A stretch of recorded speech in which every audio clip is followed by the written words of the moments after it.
Good morning! So, ayan, aga nga pala akong bumangon for today kahit wala akong pasok.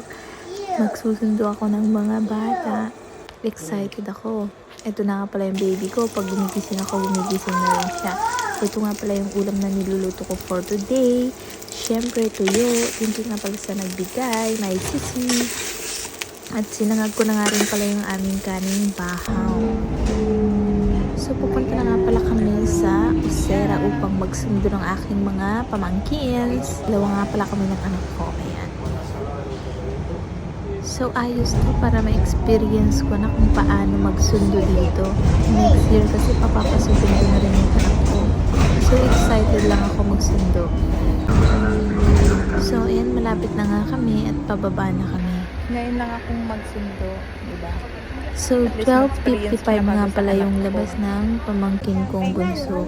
Ayan, antayin Kaya naman, let's go. Marami din nag-antay. Si Gab. Nasundo ko na nga pala tong isa. Antayin lang namin yung kanyang kapatid. Nag-aantay kami ng mga bata.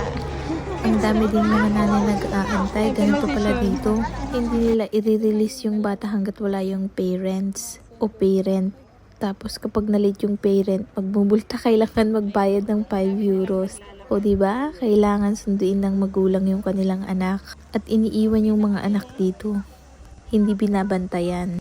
So ito na nakauwi na nga kami. Naglakad na kami kasi pinuan din sa bus. Happy yarn! So na-amaze nga pala ako dito sa laruan ng mga pamangkin ko. Yan, nilaro tuloy ng anak ko. Fishing yarn. So, syempre, sinulit ko na dahil nandito na rin ako sa Usera. Ito, nagtitiktok na ako dito. Natatawa siguro yung mother ko dito, featuring yung kanyang mga bag. Wala kasi akong iba't ibang bag eh. Sorry, mother. Haha, share lang. Thank you for watching.